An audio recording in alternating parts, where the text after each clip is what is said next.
Hello, everyone, and welcome to the panel dedicated to political clientelism.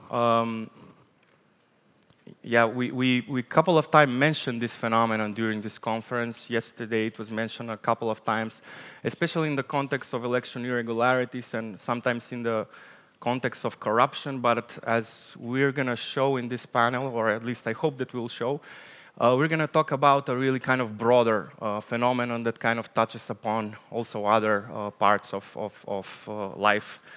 We'll focus on two main points today. Firstly, we're going to discuss why and how clientelism is done. That will be in one round of a talk. And in the second, we are going to discuss the consequences of it. And the idea is obviously to share some information from academics and professionals towards all of you who are participating at this conference on what we can do to kind of combat political clientelism. Our main focus will obviously be the Western Balkan region, but we're also going to go beyond. We also have speakers in the, at this panel who work on other areas, and I think that that's going to be interesting because we're going to be able to compare and draw some parallels. Now, it's quite difficult to approximate how much political clientelism is present in one society, but for the Western Balkans, we have a couple of pointers. For instance, we know that during election campaigns in all of the countries in the regions, voters are routinely, so to say, bribed, or the phenomenon of vote buying is widely present. Voters are also sometimes coerced to vote for a specific political party. We also know this. We know this because there are allegations of that in the media, and very often election observers tend to conclude that these allegations are quite credible. And we also sometimes have situations like this kind of things get in court procedures or are pushed by the police. We know that secured voter lists are drafted by people and that they are monitored by political parties. We know that on election day, voters are tracked, and I believe that many of us have seen this. So party activists go around the places where people vote and just check who did voted and who did not. And afterwards, some voters receive phone calls where they are motivated to vote. We know that our public administrations are filled with party loyalists. We are certain of this. We have big public administrations which are highly ineffective. This is not a secret. And we know that the fiercest party loyalists are not members of parties because they believe in ideology or some party program or some party idea, but rather they just want to get something out for their own interest and livelihoods. So we're going to discuss about all of this in this panel. From this point on, I just want to say that by political clientelism, we'll understand all practices that rely on a certain explicit or implicit exchange, where one side distributes material benefits and the other sides reciprocate with political support. The first sides are obviously the political parties and candidates, and the other side are citizens or voters. So citizens typically reciprocate with voting, but we also see that this can go even beyond voting, as citizens can even work on the grassroots level of political mobilization of political parties just to get a clientelist benefit. So my name is Jovan Bliznakovski, and I come from Skopje, from the University of St. Cyril and Methodius. I'm one of the people in the region. I'm an academic researcher, obviously. I'm one of those in the region who exclusively kind of studies political clientelism. And to my great pleasure today here, I have with me first Tsveta Petrova, who is a professor at the University at Columbia University, and she came all the way from New York just for this panel. And thank you, Tsveta. I'm really happy to have you here. Tsveta works on problems of democratization in Central and Eastern Europe, and has worked previously on clientelism, especially on how political parties pursue clientelism, contributing to the study of how parties use threats towards voters in clientelist linkages. Next to Tsveta, we have Predrag Cvetičanin, who's an associate professor at the University of Niš. He's a sociologist, mainly focused on culture, but he recently also worked on political clientelism via a very interesting project, and he also has some interesting research that he's going to share. Then we have Dragan Stanojević, who comes from Belgrade, from the University of Belgrade. He's an assistant professor and a former national coordinator of the European Social Survey in Serbia. He primarily works on youth issues, and particularly youth political participation. And he also comes in touch with clientelism because he's studying political participation, and that's kind of connected in this region. And finally, we have Crta's very own Marija Stefanović, who recently did a research with Professor Danilo Vuković from the University of Belgrade, which was focused on the role of social work centers in political clientelism. So one important part of social policy, one important actor with social policy in Serbia. And she will tell us a bit more about that research. Marija also works on electoral observation and voter pressures. Okay, I'm gonna stop with this very long introduction, but I really want to set the stage on what we're gonna do now. I want to begin with Tsveta and by examining the perspectives of different actors which are engaged in clientelist thinking. I already mentioned that those are primarily political parties and citizens and voters.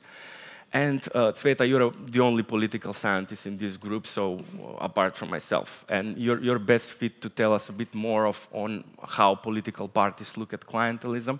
And I'm primarily interested to learn why clientelism is still a very attractive mobilization strategy for political parties. We have 3 decades of multi-partyism already in the Western Balkans, and we kind of see that clientelism is not stopping, but kind of accelerating and getting bigger and bigger and bigger.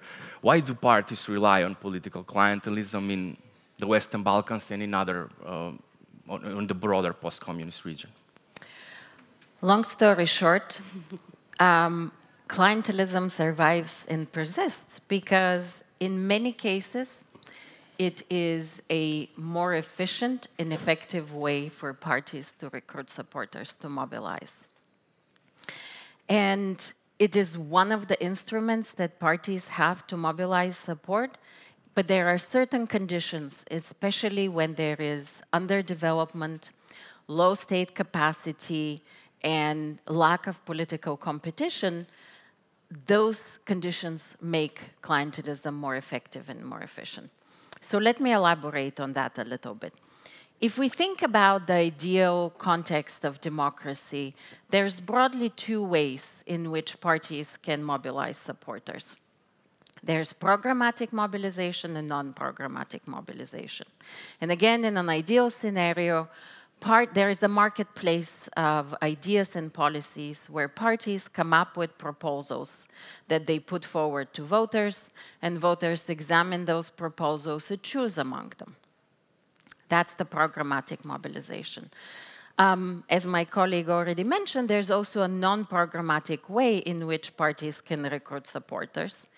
And that non-programmatic mobilization relies on the development of informal and political networks of patron-client exchanges where electoral support is traded for access to resources. And that access can be used to turn out loyalists, to buy turnout. It can also be used to sway or buy the votes of certain undecided voters. Or if it's not a direct exchange or buying, there can be the promise of future benefits such as jobs, access to certain social services. So more non-tangible benefits, all the way to certain voters being coerced into supporting a political party when they're in an especially vulnerable position. And we've seen parties in the region, me and others who work in this field, we've seen that parties in this region and around the world use all of these strategies to mobilize voters. And they oftentimes tweak the strategy based on the municipality, based on the region, based on the position that the party is in, given the resources that it might have access to. So in a way, parties are very strategic in the way they mobilize voters, And there are certain conditions in which non-programmatic mobilization or clientelism is just more efficient and more effective.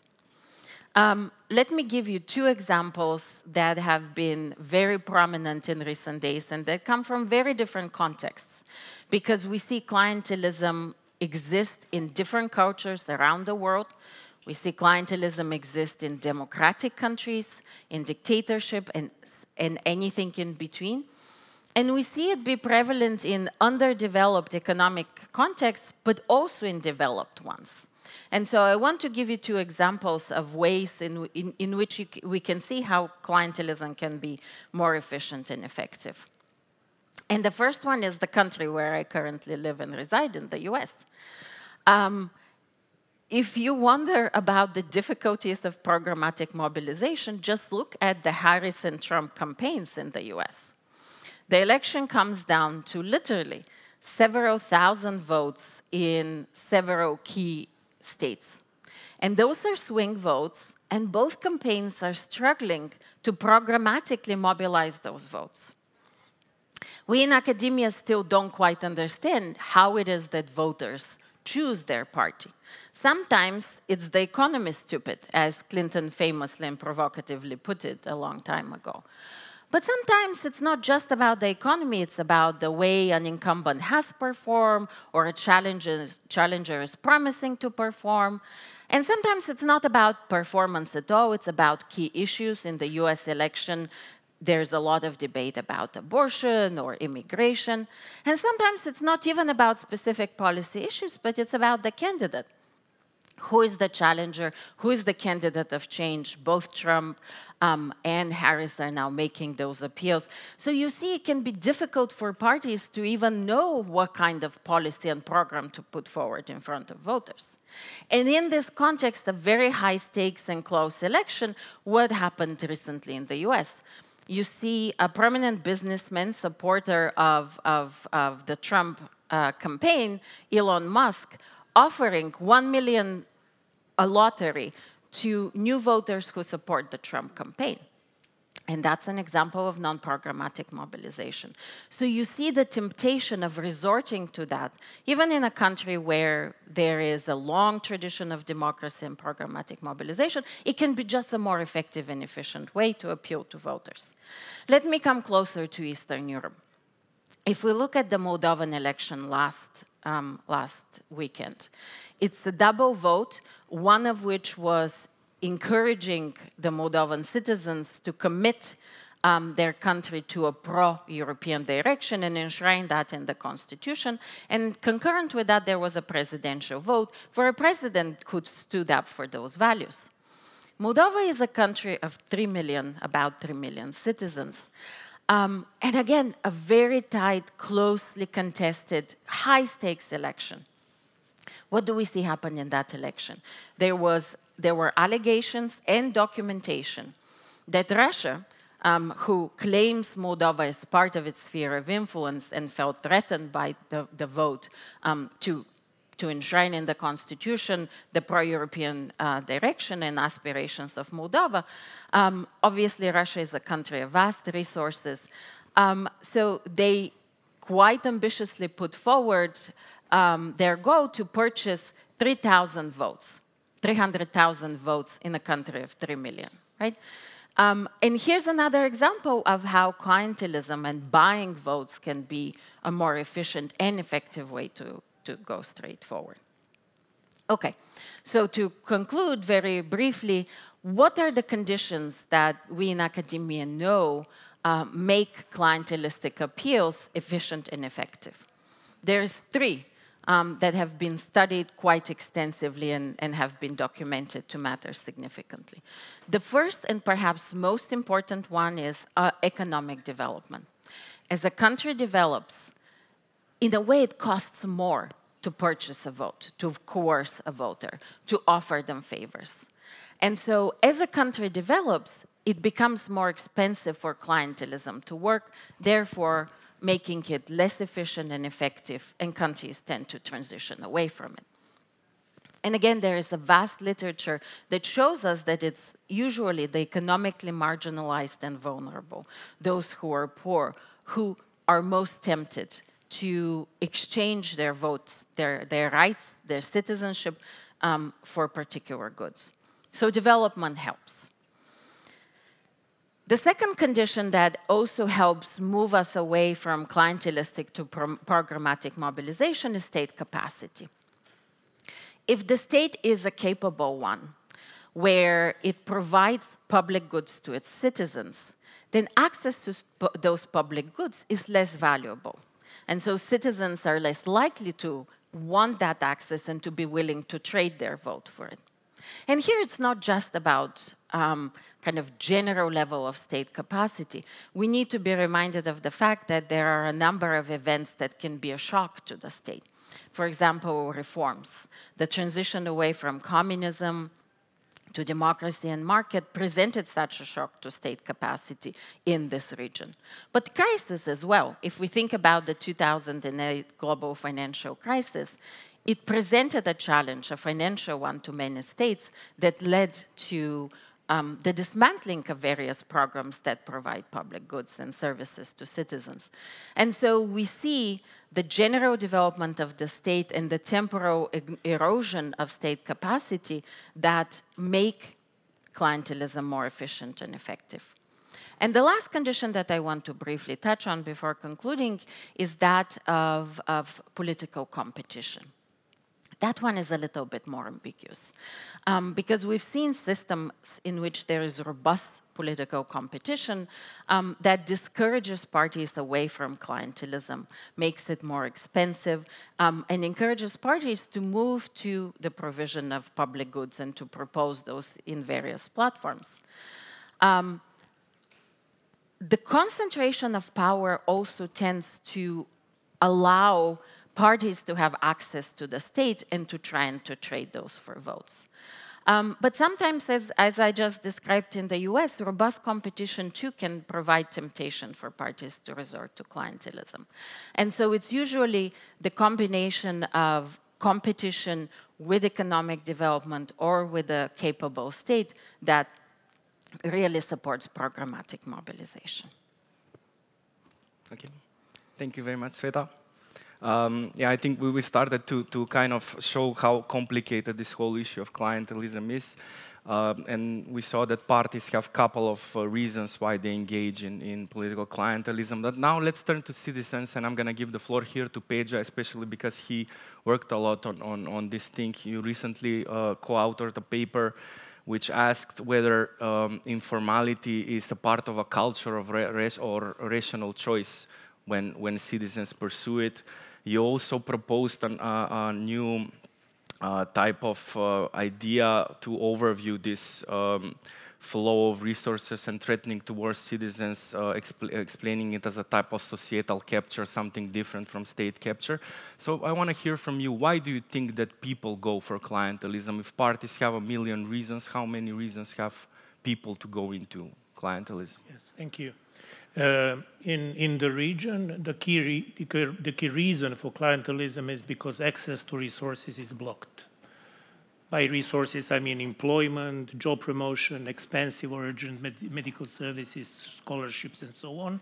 And we conceived it as a method or as a system which we called society capture or societal capture.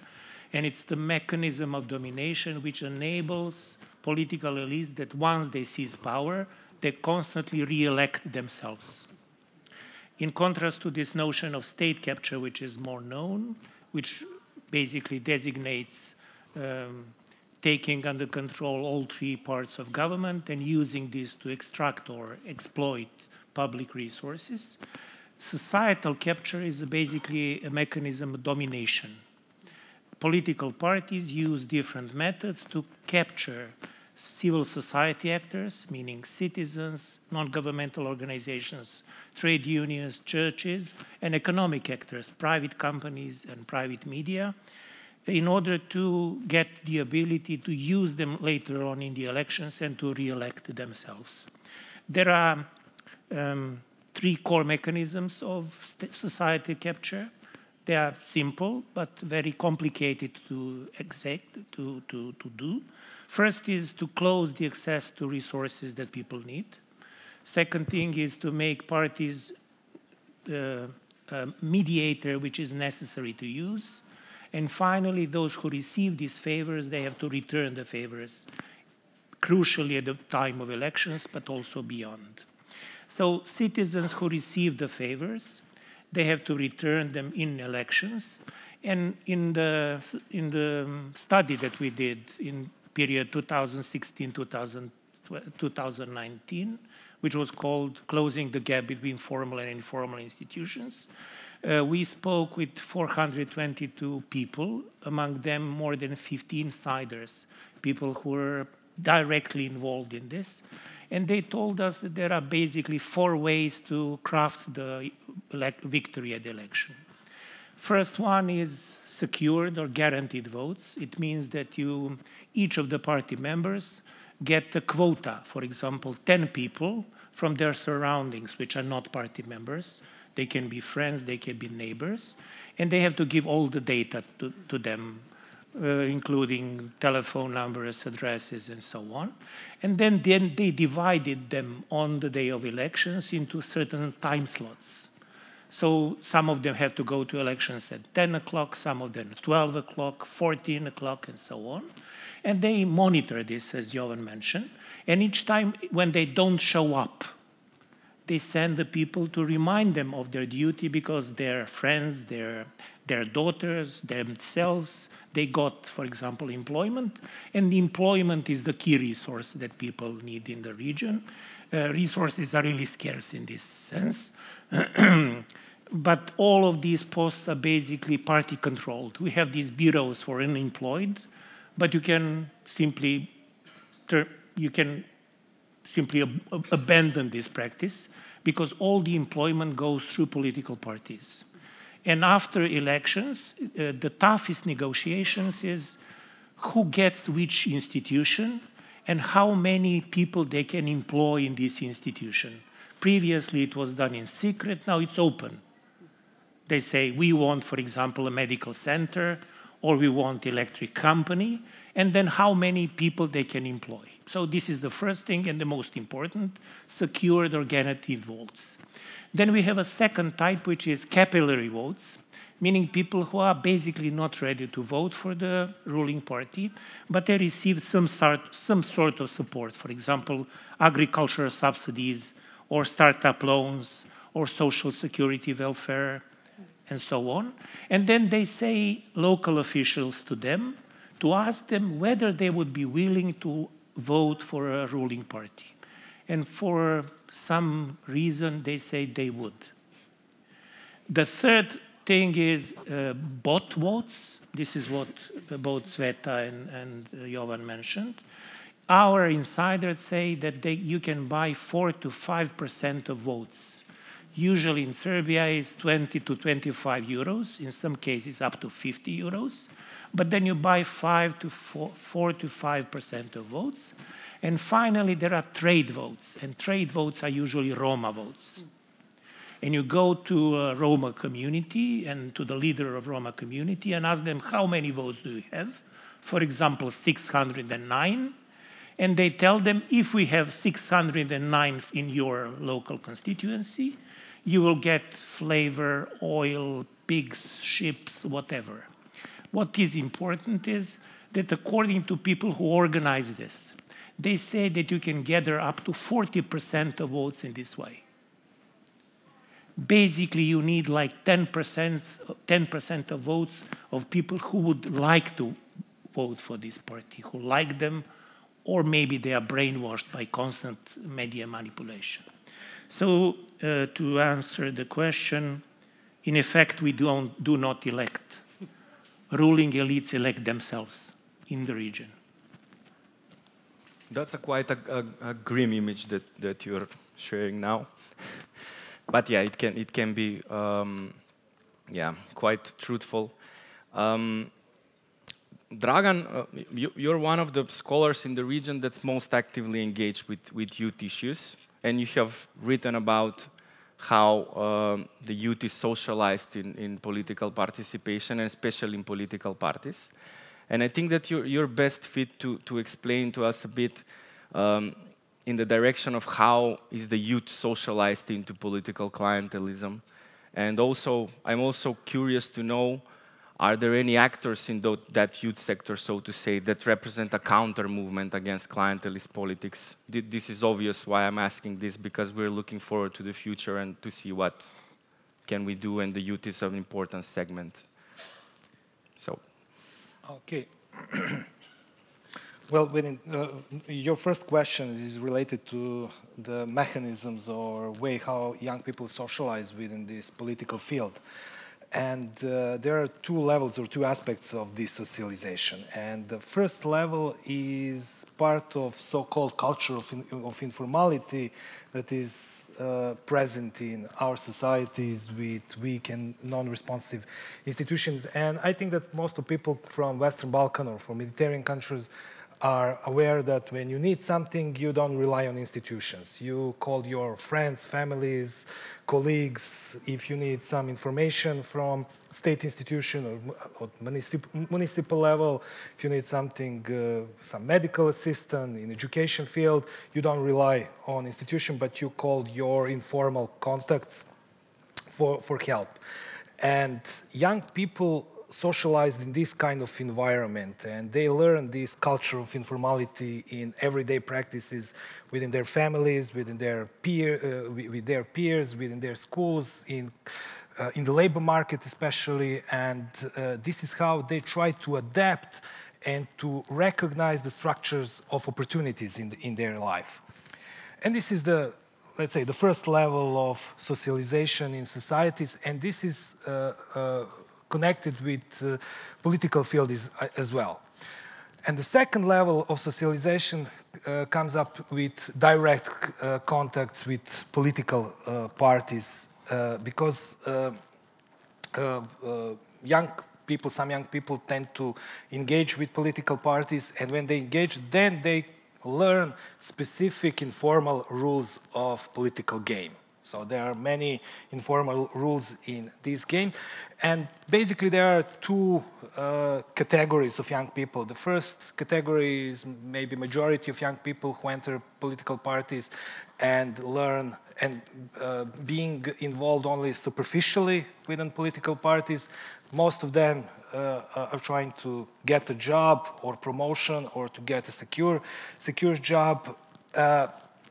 They see this as an important channel for their working transitions, which are in this neoliberal, post-socialist transformation very risky. And what they learn, this group of people, they learn that it's necessary to be active within political party, to collect secure votes, to participate in campaigns, and patiently wait for compensations. And many of them are not compensated. So many of them get disappointed during this process. And some of them even leave parties or even go to other parties with pure instrumental motives behind it. The second group, maybe minority of young people involved in political parties, recognize parties where people can advance, where they can advance, since political parties offers opportunities to meet others, to develop social capital, even to acquire some skills, to get employment, or win public tenders for private business owners, and so on and so on. And of course, they then learn specific rules of the game. And these rules include that is very important to be loyal to party, that is very loyal to be loyal to a certain inner circle which you belong, called so-called cliques, or in our language, equipe. That is important to build social capital, but also knowing how to exchange favors, to understand informal systems of credit and rewards, for engagement and so on and so on. And there is a third category there. These are standbyers, and I will talk about them a bit later. But for your second question, I will just briefly add that it seems to me that oppositions and different actors within political field are not so much concerned or not so much they don't talk about clientelism. They're much more into bigger and most important themes like media control, like vote buying, like political pressure, ethnical tensions within societies. And in our research, we recognize that young people in these oppositional actors tend to be more engaged because of their programmatic or ideological reasons. But we are not sure at this point how would they behave if their party or coalition came to power. And unfortunately, many research in different countries shows that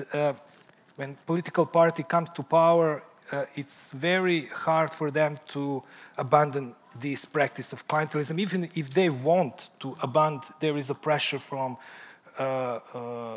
membership to be compensated, and even from wider public to use this channel for advancement or for compensation in general. So young people try to adapt to this. And one more thing. Maybe some of you remember that 10 years ago, one former minister, Velimir Ilić, said that it is okay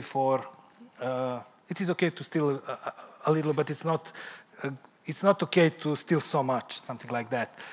But in our research, we can see that there is even shift in generation, that young people tend to accept these rules of the games as it is. So I think that it is a pretty danger when this culture of informality and culture of clientelism becomes normalized. Thank you, Dragan.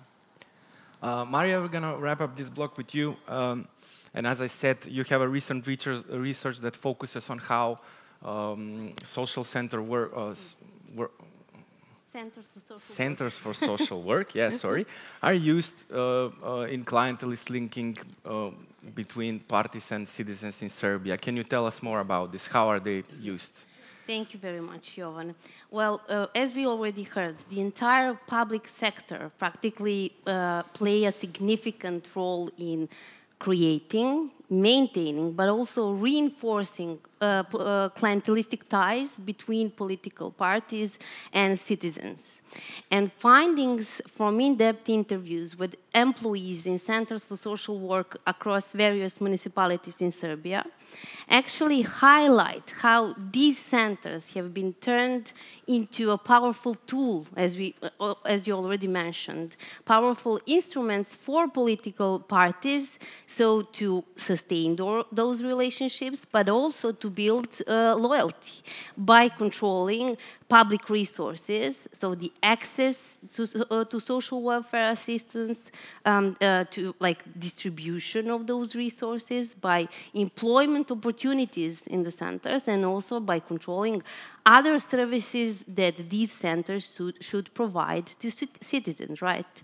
So how does it work? I will just try to illustrate. The bridge, the linkage between the institution and political party as a patron. So that linkage is usually maintained by the local government leadership. So mayors, presidents of municipalities.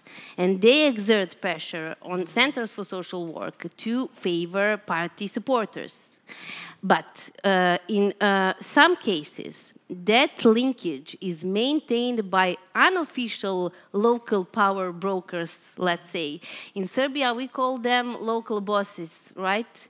And so those people, they do not hold necessarily official positions, but they do have power given by the political party, and that power has been recognized on the local level.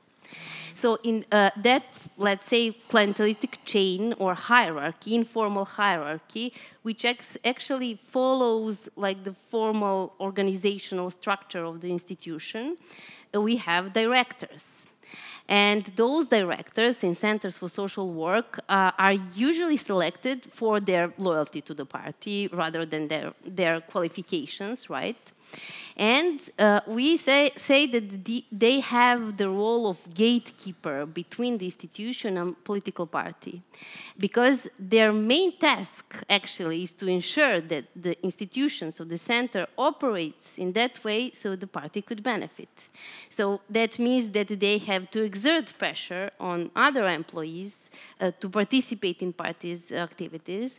That means that they have to ensure that all the resources are, let's say, distributed strategically, as some of you already explained, in accordance with parties' interests, right? And also, some directors actually ask from their employees to prioritize party-affiliated beneficiaries.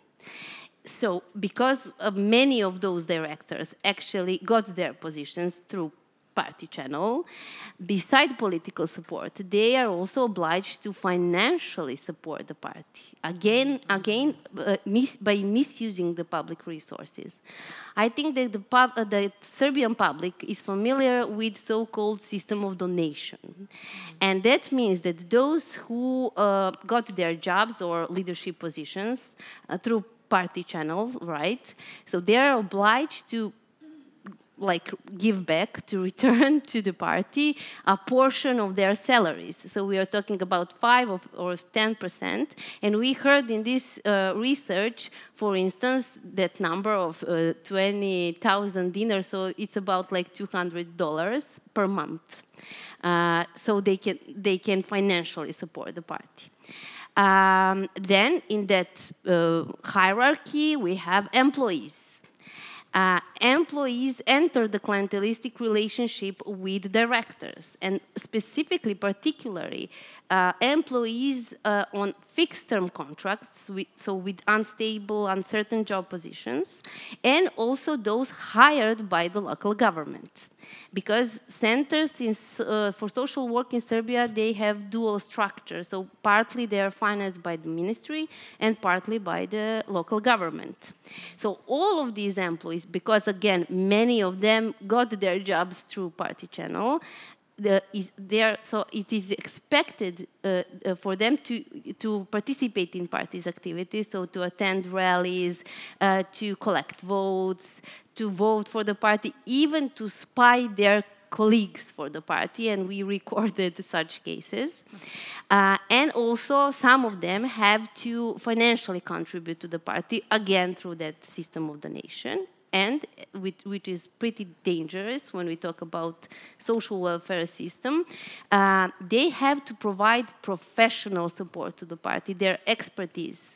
Because I already mentioned that some directors ask from their employees to prioritize party-affiliated beneficiaries.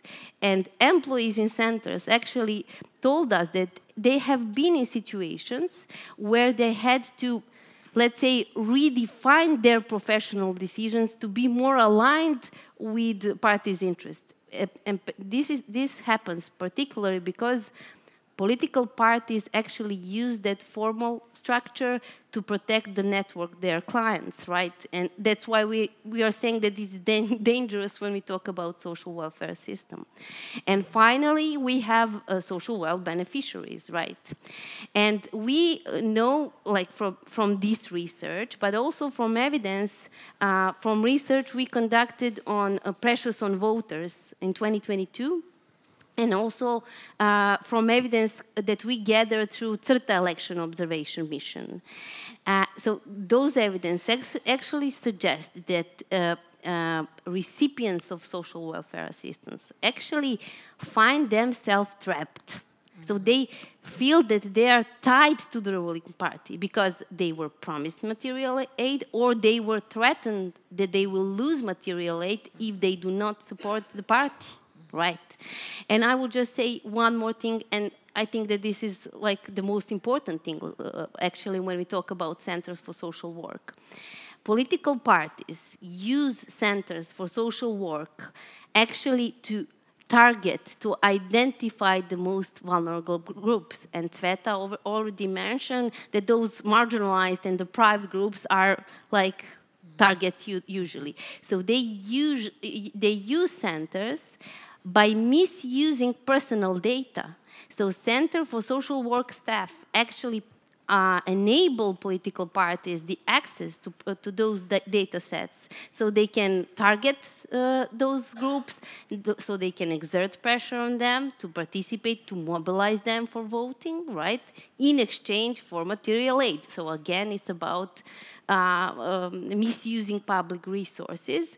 And I will try just to summarize in one sentence. So Centers for Social Work, but this also applies to public companies as well, other institutions within the public sector in Serbia, but I know that we can find same or similar scenarios in other Western Balkan countries and countries in the region. So those institutions are actually leveraged to create, to maintain and reinforce clientelistic ties by controlling public resources and employment, and in case of Center for Social Work, by ensuring actually that the most vulnerable groups remain reliant, remain dependent on the ruling party for their social and economic survival.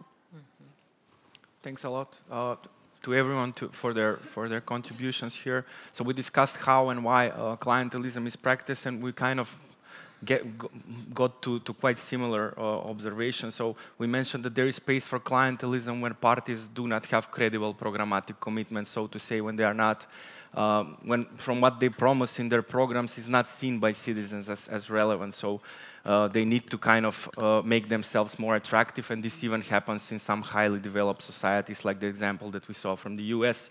And in our society, the access to resources is scarce and capacity is low.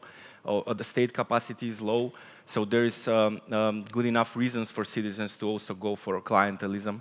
And in these systems, parties are kind of trying to present themselves as mediators towards these resources. So when they capture state institutions, they get a great position to pursue clientelism, even in such small things like identifying potential clients, as Marija just said. And we saw that there's a kind of a cultural thing where citizens are willing to reciprocate for clientelist benefits, and the youth is further socialized, even though Dragan mentioned that there are some counter-narratives, but they come from a segment of youth which is more ideologically sensibilized, if I understood well. We do not have much time, so this next block is going to have to pass in a bit faster pace, so I'm going to ask you everyone for kind of a more, even more concentrated talk than we had by now. Let's discuss a bit consequences of all this we heard. Tsveta, you already hinted that economic development kind of works in direction of promotion of clientelism, depending on the economic state of a country. But does it also go the other way around? Like, as it's typically assumed that corruption does, that clientelism impact economic development? And more importantly, does it also impact, I think this is perhaps closer to your expertise, political development? How does clientelism affect on these things? So, to be fair, in the literature, there's two different views of the relationship of clientelism with development and democracy. And there is this view that clientelism is sort of an intermediate stage in societies in which there's poverty and under-provision and scarce resources. But that stage can be overcome. And we see societies such as Germany, the UK, the US, that have managed to transition away from clientelism towards more programmatic mobilization. That's the hopeful part of my message. Unfortunately, there is a second view in which clientelism is a trap. And you heard that it can be really sticky for many voters, especially those who are marginalized ethnically, socioeconomically. There is a coercive element where it's really hard to escape. And it is the same for parties. If one party in a system resorts to clientelistic mobilization, there's pressure on the other parties to do the same, because there is a voter expectation that they will get something in exchange for their loyalty. And there comes a point in the system where clientelism is so entrenched that it is very difficult for challengers who use programmatic mobilization to actually get access to power and change things. So clientelism is very resilient, very sticky, very stubborn. It can launch a vicious cycle when it comes to democracy, right? It can undermine democratic institutions. And here I want to draw on the observations of my colleagues to illustrate this point. First, your point, wonderful point about its informality. Clientelism is about informal political networks and relationships. And as such, it undermines formal institutions. And democracy, first and foremost, is about the rule of law, and formal institutions, formal rule-based governments. And so this informality is a challenge. Maria's point about distribution of resources. Clientelism is highly inefficient because instead of the provision of public goods, it is based on targeted provision of resources that are allocated to supporters rather than to communities that need it. And even then, even if those resources go to a particular community, they do not go to everyone, but they go just to those who supported the party in power. And that goes against the very fundamental principle of democracy and democratic citizenship, which is equal access. Similarly, this idea of particular and targeting populations, conditioning support on loyalty to the party in power, it goes against this idea of democratic citizenship, and so it tends to undermine democracy. And finally, clientelism is about inequality. It's about these asymmetric relationships between patrons that have access to resources or the elites that elect themselves, and clients that desperately need those. And this is where a lot of the coercion comes from, but it also perverts this idea that elites and those in power should be and are accountable to the citizenry. So to sum up, how does clientelism undermine democracy? First of all, it induces citizens to keep electing dictators and corrupt elites for a very narrow self-interest, like securing employment or getting access to scarce resources to make ends meet. They also undermine this idea of democratic citizenship and the opportunity for citizens to hold elected officials accountable for fulfilling a program that delivers to citizens, right? This is the idea that elites just elect themselves. It also is a system that keeps certain segments, those most vulnerable, poor, trapped, and dependent on elites. It diverts scarce resources that could otherwise be used for development towards particularistic mobilization. And finally, clientelism both reflects but also reinforces corruption that undermines trust in democracy and democratic institutions. Thank you. You gave us a quite extensive list of consequences, and I know it's going to be a bit tricky for Peja and Dragan to just continue this list, but please go ahead first, Peja, and then Dragan. We are interested in what are the consequences, first towards citizens, then towards the youth segment of citizens. As Tsveta mentioned, and Dragan as well, societal capture leads to weakening of democratic culture and weakening of trust in democratic institutions, and it brings apathy to voters. If you see that you cannot change anything, you don't vote. It socializes population into a matrix of corrupted culture, especially youth. They learn that this is the way to go ahead. It leads to unused valuable human resources. You employ loyal instead of employing capable, and it directly leads to brain drain. People who are capable, they leave the country. But there is effect for political elites. Namely, they know that their legitimacy is fraudulent. It's fake. So gradually they turn more and more into force. From Max Weber on, we know that in order to rule, you need both compliance or consent and force. They know that they don't have legitimacy, so gradually they move to force. Something which is usually not mentioned is that in sociology, in political science, there is division of labor. In sociology, people usually study social inequalities, do class analysis. And in political science, they study political corruption, clientelism, and so on. Our research shows that this is one and the same thing, because clientelism in Western Balkan is a key channel of social mobility. It doesn't really matter what you know. It means it relies whom you know and who are you supported from. So it's a major generator of social inequalities within the system. It really depends. Your social position will be completely determined whether you comply with these rules of the game or you refuse to participate in them. Something which is also important to show. This type of governance cannot exist without international support. This is something which is in theory called stabilocracy. Stabilocracy means support for autocratic regimes which basically broke all the democratic principles and the rule of law, but the international community turns a blind eye because they provide stability. In the region, it means that these strong leaders are given tasks. And if they comply with these tasks, they can rule for 10, 15, 25 years. There is a general task. The general task is to prevent and never engage in new wars in the Balkans, which is good.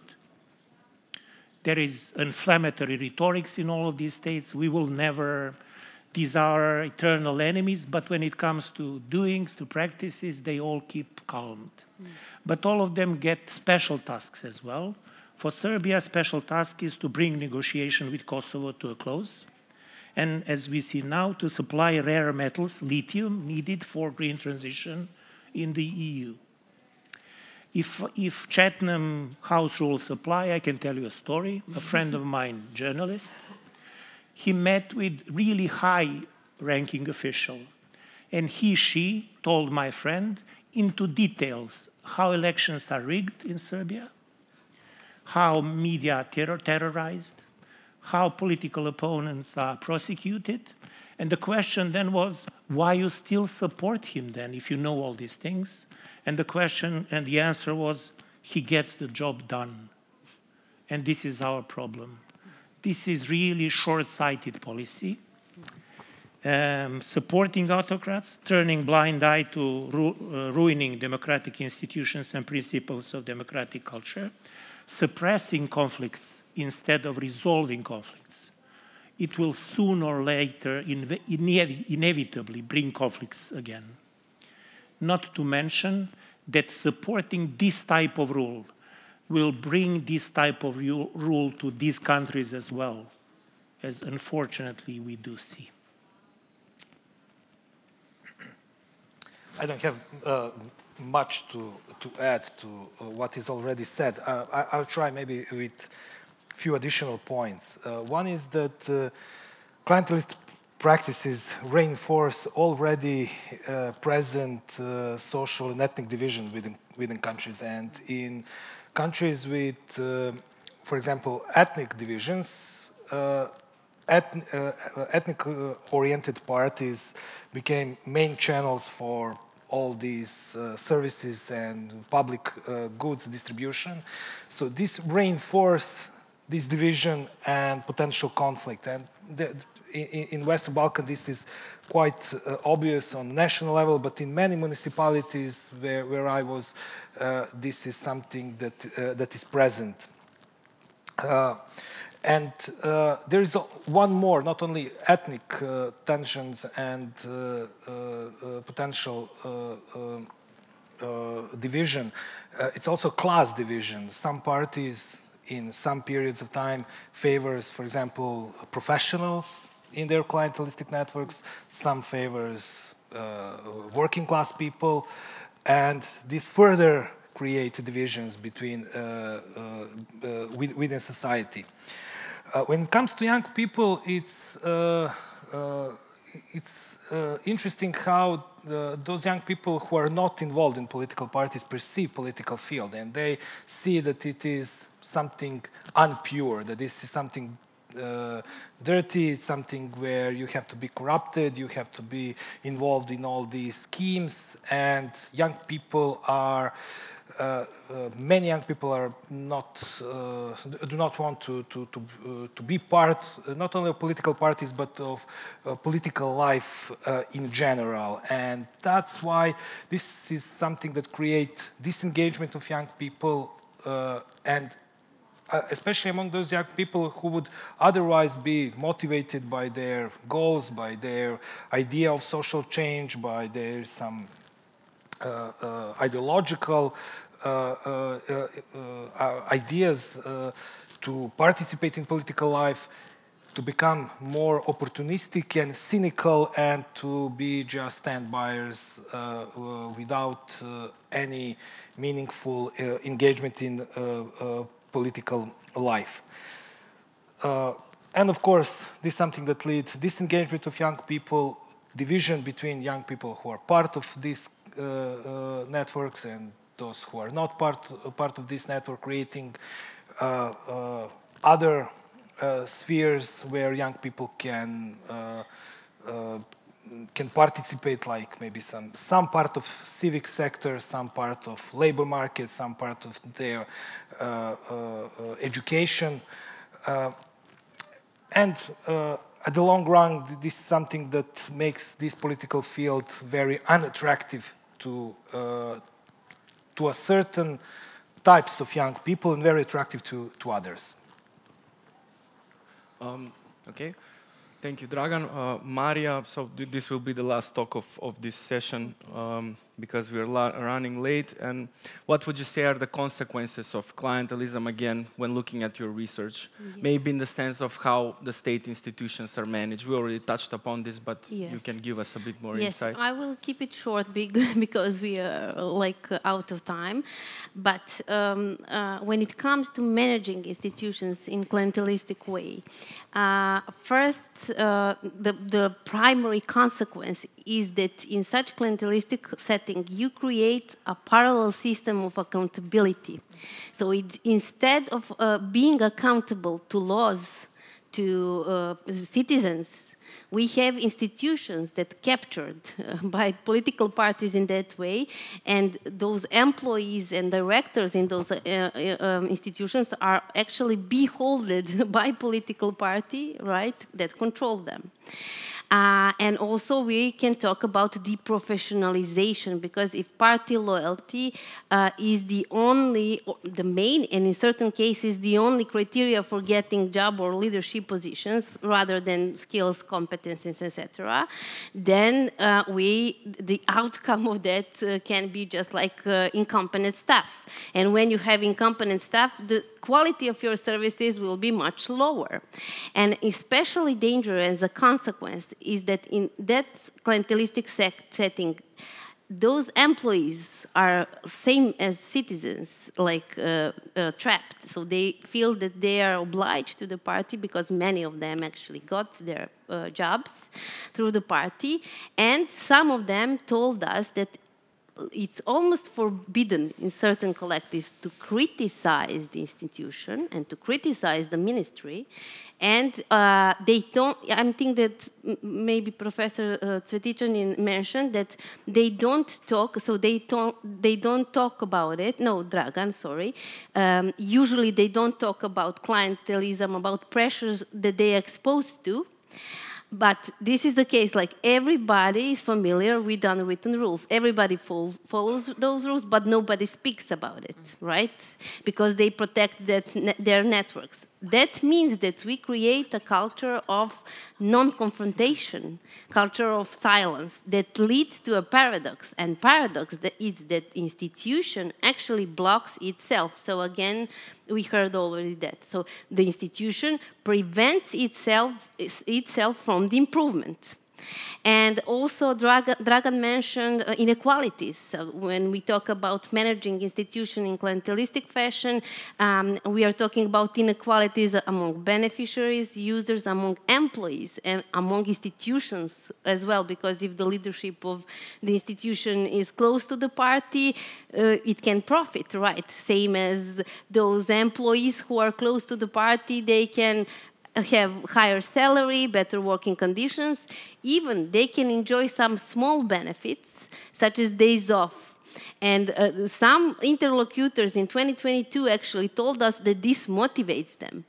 This motivates them to participate in parties' activities because they're thinking, okay, so that means I have to go to attend a rally. That means that I won't work, but I will still get paid. But who will actually pay them? We, or citizens in Serbia, will pay them to work for the party, right? And just to conclude that this actually leads, when you couple all of these consequences with the chronic challenges that many institutions in the public sector actually encounter, right? So, like really, really low wages, poor working conditions. Then we are talking about vicious circle, right, of dysfunctionality. And the overall consequences is distrust, because people don't believe in institutions, so they do not perceive them as, already somebody mentioned, like providers of public goods and services, but they perceive them as a tool for political manipulation. Thanks, Marija. Tsveta wanted something. It should be really super brief. Very, very brief. As someone who is from the region and has worked on and for democracy for a quarter of a century, it really pained me to see how negative this discussion was. So I was hoping I could build on Maria's point to end on a hopeful note. And it's your point about silence. In a way, clientelism is a system and can be overcome, right? There are examples in the world where countries have moved past it. And in a way, it's a collective action problem of many citizens choosing to reject this way of mobilization. And part of this choice to reject, I think, depends on the work of many to continue exposing the system, how it works and its consequences and costs for citizens, encouraging them to make a different choice. So for that, I want to thank all of you, my colleagues, but also Crta, for raising these questions, which I think are important in the long term. Thank you. Absolutely. I think you made a wonderful observation for the end. As you could see, clientelism has extensive negative consequences, and it will not be enough time to list them all right now. We started this panel about 25 minutes late. We're ending it about 22 minutes late, so we give you 3 minutes for your coffee, and I think that's good enough for us. We tackled a really complicated topic, and I hope that you all learn something today that you can use in your future work, and we all stay kind of committed in direction of combating political clientelism, and us as academics in understanding it better so we can give it to the other professionals in the area. So thank you very much, and thanks for Crta for throwing this. It's really rare to have an opportunity to discuss a full hour on clientelism in the region. It doesn't happen often.